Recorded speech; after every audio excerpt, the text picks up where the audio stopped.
దేవునికి స్తోత్రము, దేవదేవునికి వందనములు. ప్రభు అయినటువంటి యేసుక్రీస్తు నామంలో మీ అందరికీ శుభములు తెలియజేస్తున్నాను. ప్రియ సహోదరి సహోదరుడా, ఈ ఉదయకాల సమయంలో దేవుడు మనందరితోటి కూడా మాట్లాడుతున్నాడు. అంటే మనతో మాట్లాడటం అంటే ప్రభు అయినటువంటి లేకపోతే దేవాతి దేవుడు మోషేతో మాట్లాడినట్టు ఆ బర్నింగ్ బుష్లో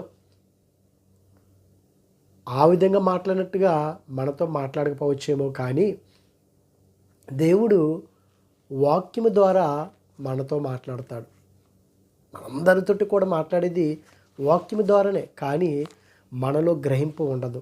గ్రహించుకునే స్థితి కనుక మనకి ఉండినట్లయితే ప్రభువుని అడగవలసింది మనం అదే, ప్రభువా నీ వాక్యాన్ని నేను గ్రహించుకునే ఆ భాగ్యాన్ని దయచేయండి అయినా అని మనం ప్రభువుని అడగాలి. ఈ ఉదయకాల సమయంలో దేవుని యొక్క వాక్యం సెలవుస్తుంది. మనందరికీ కూడా దేవుడు మనల్ని ఆశీర్వదిస్తాను అంటున్నాడు. అసలు నిజమైనటువంటి ఆశీర్వాదము చూడండి, బైబిల్ గ్రంథంలో చూసుకున్నట్లయితే ప్రతి ఒక్క విలువైనటువంటి మాట చూసుకున్నట్లయితే బైబిల్ గ్రంథమే పరలోక ఆ భాగ్యాన్ని దక్కించుకోవటానికి ఒక మార్గంగా మనకు ఉంది. ఆ మార్గము ఇదిగో ప్రభువు ద్వారా, మనం ఆయన ద్వారా ఆయన అంగీకరించి ఆయన ఏదైతే చెప్పాడో దానికి అనుకూలంగా మనం నడుచుకోవాలని దేవుని యొక్క వాక్యం సెలవుస్తుంది. చూడండి, బైబిల్ గ్రంథంలో చూసుకున్నట్లయితే ధనవంతుడు ఆశీర్వదించబడ్డాడు, అంతే కదా. మనము ఈ లోకానుసారంగా ఆలోచించుకున్నట్లయితే ధనము, మంచి ఉద్యోగం వచ్చినట్లయితే, ధనము సమృద్ధిగా ఉండినట్లయితే, పొలాలు బాగా ఉండినట్లయితే, గృహాలు ఉండినట్లయితే, బిడ్డలు ఉండినట్లయితే, సమస్తం ఉండినట్లయితే మనం అనుకుంటాం దేవుడు ఇదిగో వీరిని బాగా ఆశీర్వదించాడు అని అంటాం మనం. కానీ దేవుని యొక్క వాక్యం సెలవుస్తుంది, మరి ఆ దినాల్లో ధనవంతుడైనటువంటి వాడు మరి ఎందుకు ఆశీర్వదించబడి నరకానికి వెళ్ళిపోయాడు? దరిద్రుడిగా ఉండినటువంటి లాజరు చూసుకున్నట్లయితే పరలోకానికి వెళ్ళాడు. అంటే దేవుని యొక్క వాక్యం సెలవుస్తుంది, ఆశీర్వాదము అంటే ఈ లోకానుసారంది కాదు. ఎందుకంటే జగత్తి పునాది వేయబడక మునిపే దేవుడు మనల్ని ఏర్పాటు చేసుకున్నాడు. మనకి ఏది అవసరమో ఆయనకి తెలుసు. బిడ్డకి, చంటి బిడ్డకి ఆహారం కావాలి కదా, ఆమె ఏమైనా సంపాదించుకుంటుందా? చిన్న బిడ్డ తల్లిగా పాలిస్తారో ఆహారం తినిపిస్తాం సమయానికి. అంటే మనం కన్నటువంటి బిడ్డలకే ఈ లోకానుసారంగా భూ సంబంధంగానే మనం అంతా ఆలోచిస్తున్నామే. పరలోకముందు మన తండ్రి ఆయన ఎంత ఆలోచిస్తాడో. మీ తలంపులు వేరు, నా తలంపులు వేరు. ఆకాశము భూమి కంటే ఎంత ఉన్నతము ఉన్నదో నా ఆలోచనలో, నా ప్రణాళిక అంత ఉన్నతంగా ఉన్నది మీ పట్ల, మీ ఎడల అంటున్నాడు ఆయన. మనం ఎంతసేపు ఈ భూ సంబంధంగానే మనం ఆలోచిస్తాం. అసలు నిజమైనటువంటి ఆశీర్వాదం చూసుకున్నట్లయితే దేవుని యొక్క వాక్యం చదువుతుంది కదా. అనేకసార్లు చెప్పుకున్న 1 కొరింథీయులకు రాసినటువంటి పత్రిక 15వ అధ్యాయం 19వ వచనంలో, మీరు ప్రభువునందు ఈ జీవితకాలం మట్టుకే ప్రభువునందు మీరు నిరీక్షించినట్లయితే, ఇదే జీవితం, ఇంకా ఈ భూమి మీదైనా జీవితం అనుకుని నువ్వు ప్రభువులోనికి నువ్వు వచ్చినట్లయితే, ప్రభువునందు నువ్వు నిరీక్షించినట్లయితే మనుషులందరికంటే దౌర్భాగ్యులు అంటున్నాడు. అంటే మనకి ఇది కాదు, మరి ఒకటి ఉన్నది. ఏమిటి ఆ ఆశీర్వాదం? నిజమైనటువంటి ఆశీర్వాదం అనుకున్నట్లయితే అపోస్తుల కార్యంలో 3వ అధ్యాయం 26వ వచనంలో చూస్తే దేవుని యొక్క వాక్యం సెలవిస్తుంది. చూడండి, మీలో ప్రతివానిని వాని దుష్టత్వం నుండి, అంటే మీలో ప్రతివానిని అంటున్నాడు, అందరినీ, కొందరిని కాదు, మీలో ప్రతివానిని వాని దుష్టత్వం నుండి మళ్ళించటం వలన, అంటే మన పాపముల నుండి మనల్ని మళ్ళించటం వలన, తప్పించటం వలన, అంతే కదా. మన పాపం పోయింది అనుకోండి, యథార్థంగా నీతిగా ఉంటే ఇంక అసలు మనకి ఏది కొదువు ఉండదండి. మనలో పాపం ఉన్నది, డబ్బు ఉంది, ఉపయోగం ఏముంది? ఈ లోకంలో చూసుకున్నట్లయితే ధనవంతులు వారు కొన్నటువంటి అప్పుల కంటే ధనమే ఎక్కువ ఉంది, కానీ అనేక మందికి శాంతి లేదు, సమాధానం లేదు, చనిపోతున్నారు. ఎంతమంది మనం చూడలేదు. అంటే ధనము కాదు ఆశీర్వాదం అంటే, భూములు కాదు మనకు ఆశీర్వాదం అంటే, గృహాలు కాదు మనకు ఆశీర్వాదం అంటే. ఇదిగో మీలో ప్రతివానిని దుష్టత్వము నుండి మళ్ళించుటకు, అంటే మన పాపం నుండి మనల్ని మళ్ళించుట వలన మిమ్మును ఆశీర్వదించుటకు. ఇదండి ఆశీర్వాదం. మన పాపము తొలగిపోయిందంటే మనకు ఆశీర్వాదం. నీలో పాపం ఉండి నీకు ఎన్ని గృహాలుంటే ఏంటి, ఎన్ని కోట్లుంటే ఏంటి, నీ యొక్క ఎన్ని భూములుండి ఎన్ని కోట్లు వస్తే ఏంటి నీకు ఉపయోగం? అసలైనటువంటి ఆశీర్వాదం పాపము కనుక దేవుడు మళ్ళించినట్లయితే, మన దుష్టత్వం నుండి మనల్ని మళ్ళించినట్లయితే, మిమ్మును ఆశీర్వదించుటకు ఆయనను, ఎవరిని? ప్రభువు అయినటువంటి యేసుక్రీస్తుని మొదట మీ యొద్దకు పంపినని చెప్పాను. అవును కదా ప్రియ సోదరి సోదరులారా, మనల్ని మన పాపం నుండి తప్పించడానికి, మళ్ళించడానికి, దుష్టత్వం నుండి దేవాతి దేవుడు తన యొక్క ఏకైక కుమారుడైనటువంటి యేసుక్రీస్తుని మన కొరకు, మన పాపం నుండి మనల్ని తప్పించి మనల్ని ఆస్వాదించడానికి వచ్చాడు. అది కదా, మనలో పాపం పోయినట్లయితే నువ్వు నిజంగా ఆస్వాదించబడతావు. నీలో పాపం ఉంటే నీకు ఆశీర్వాదం ఎక్కడి నుంచి వస్తుంది? ఆ పరలోక భాగ్యాన్ని దక్కించుకుంటావా? అది ఆశీర్వాదం. ఈ భూమి మీద ఏది కూడా శాశ్వతం కాదు. మంచి ఉద్యోగం ఉంటే ఇదిగో వీరు ఆశీర్వదించబడ్డారు, వీరు చాలా చక్కగా ఉన్నారు, దేవుడు వీరికి తోడుగా ఉన్నారు అని అనుకుంటాం. మరి ధనవంతుడికి దేవుడు తోడుగా లేడా? వాడు ఆశీర్వదించబడ్డాడు కదా. ప్రియ సోదరి సోదరా, ఆశీర్వాదం అంటే మన పాపము నుండి దేవుడు మనల్ని తప్పించాలి, మన దుష్టత్వం నుండి దేవుడు మనల్ని మలచాలి. అది ఆశీర్వదించుట. అలాగ ఆశీర్వదించుట, మిమ్మును ఆశీర్వదించుటకు ఆయనను మొదట మీ వద్దకు పంపినని చెప్పాను. ఇంకా చూస్తే లోకాసు వార్త 24:50 చూస్తే, ఆయన బేతనీయ వరకు వారిని తీసుకుని పోయి, ప్రభు అయినటువంటి యేసుక్రీస్తు కూడా ఉన్నటువంటి శిష్యులు, అపోస్తలులు, మరి వారు ఏం ఆశీర్వదించబడ్డారండి? వారికి భూములు ఉన్నాయా? ఆస్తులు ఉన్నాయా? ధనం ఉన్నదా? గృహాలు ఉన్నాయా? ఏ విధంగా కొట్టబడ్డారండి అపోస్తలుడు పౌలు గారు, పేతురు గారు, యాకోబు మొట్టమొదటి హతసాక్షి. ఇదిగో ఆ యొక్క సువార్తికుడైనటువంటి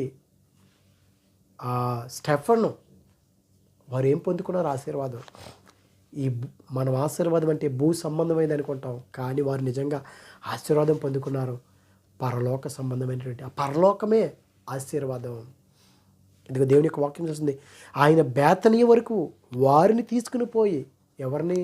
శిష్యుల్ని తీసుకుని పోయి చేతులెత్తి వారిని ఆశీర్వదించాను. చూడండి, దేవాతి దేవుడు ఇంకా ఆయన వెళ్ళిపోతున్నటువంటి సమయంలో, పరలోకానికి వెళ్ళిపోతున్నటువంటి సమయంలో, ఆయన ఆరోహణమైపోతున్నటువంటి సమయంలో, ఆరోహణుడైపోతున్నటువంటి సమయంలో శిష్యుల్ని బేతనికి తీసుకెళ్ళి చేతులెత్తి, ప్రభు దగ్గర ఉంటేనే ఆశీర్వాదం కదా, వారిని ఆశీర్వదించాడు. వారిని ఆశీర్వదించాను. వారిని ఆశీర్వదించుచుండగా ఆయన వారిలో నుండి ప్రత్యేకింపబడి ఆరోహణమైపోయాడు. మరి ప్రభువే ఆశీర్వదించాడు కదా, మరి దేనిలో ఆశీర్వదించాడు?